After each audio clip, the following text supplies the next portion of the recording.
it's a little bit of what ails you, you might say, to stave off something far worse. And that doesn't mean that the intensity of discussion, I mean, you can have discussions that are incredibly upsetting. But the question is, well, what do you have when you don't have them? And if you think that what you have by not having those discussions is peace, then you're either naive, willfully blind, or malevolent. Those are the options. So, I mean, I've seen in my clinical practice, one thing I got deeply convinced of, and it wasn't something I wanted to be convinced of, I would say, is I never saw anyone in my clinical practice ever get away with anything.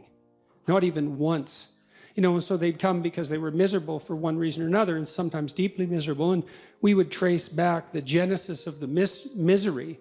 There was almost always an act of deception at its root, either their own deception of themselves or some other person who putatively loved them, deceiving them. And so it was unbelievably painful to walk through that in this free speech sort of manner. But the alternative, which was living with the insane tension that accompanies the unrevealed truth, let's say, in the bosom of a dysfunctional family, like, as terrible as it is, wading through the monstrosities, living with them endlessly as they grow, that is no solution. And so we don't want to be Pollyanna about this. Like, there's nothing. Free speech does not lack savagery. But compared to the alternative, it's infinitely better. And it's the only valid pathway to peace, except maybe the peace of the grave. You know, I mean, if you and I disagree and I kill you, well, that's the end of that argument. But it's not so good for you. You know, and it's really not the end of the argument anyways, because the probability that you are revealing in your opposition to my thought something that will then reveal itself within me in opposition to my thought is almost certain. And so we have to hash through the ideas to make peace. And, you know, the idea, if free speech, you say free speech has fallen out of fashion. It's like, was thought fallen out of fashion? Because they're the same thing. Like, most people, I would say 95%, 6% of people buy books. Okay, how many people engage in internal dialogical critical self-evaluation? 10%, maybe? It takes a lot of training. You think what you have to do. A thought has to reveal itself to you in the theater of your imagination. And so that happens to everyone to a lesser or greater degree. You know, some people have a thought a month and some people are just flooded with them constantly. It's a temperamental variable and a variable associated with intelligence. But once the thought emerges, you can either accept it as a revealed truth, which is the general course of action. You know, a thought occurs to you, and because you're a naive thinker, you just think, well, that's how it is. But let's say you're a bit trained. You can divide yourself into two avatars. One takes the pro side and one takes the con side, and you can have the debate internally.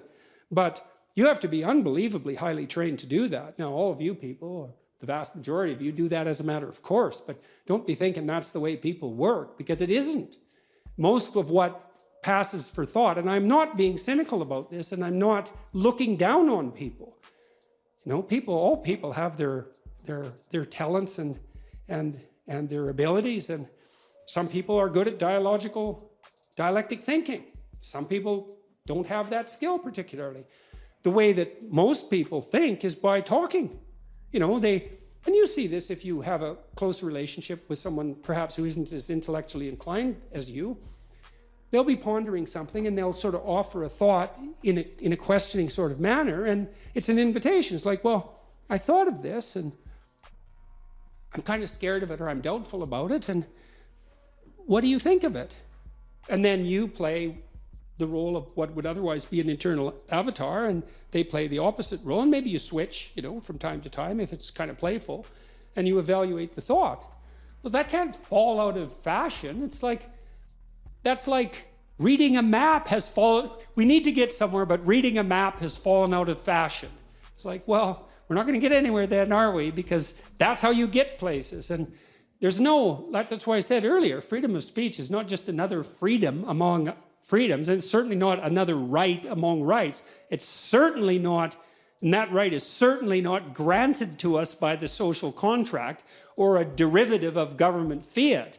That's an absolute misapprehension, which is why I think as well that there has to be something like, for atheists and believers alike, a divine hierarchy of value outside the political process to which the political process refers.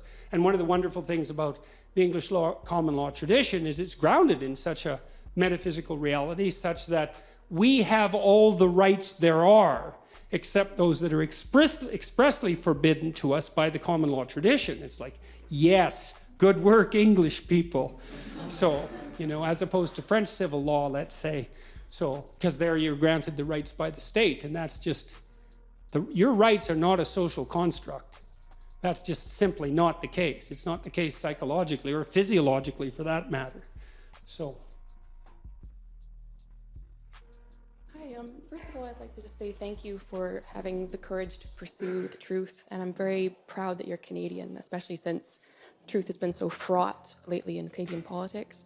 My question is, what would you say to someone who has been through a traumatic experience and wants to avoid the culture of victimhood that encourages people to identify with their trauma and capitalize off of being the most victimized person? Okay, well, there's two things that I addressed there. People say this courage, they talk to me about my courage fairly frequently, and that's not right exactly. I just learned to be afraid of the right thing. And I really mean that. I mean, I saw in endless repetition in my clinical practice and in my own private life, when my eyes were open, the consequences of not saying what was true. It's like whatever hell you might fall into by opening your mouth when you have something to say that isn't popular, it's nothing like the hell that you're going to envelop yourself in if you lose control of your own tongue and mind. And like I said, in my clinical practice, I never saw anyone get away with anything even once. And so all you have in a situation like that is what is the truth. Now, of course, you only have your approximations to the truth, but that's better than nothing. And so you need to be afraid of the right thing, and you should be afraid of contaminating your soul with deceit. That's what you should be afraid of. That will definitely do you in, and I know exactly how. What happens is, garbage in, garbage out, the old programmer saying goes, and so you'll fill your head with nonsense and no one will call you on it except you, but you can still that voice if you try hard enough. You just wait until you get in real trouble. One day there'll come a point where you have to make a decision, and the decision is the difference between life and death, or worse, between someone else's life and death, or worse, between health and the suffering that's worse than death. And because you've compromised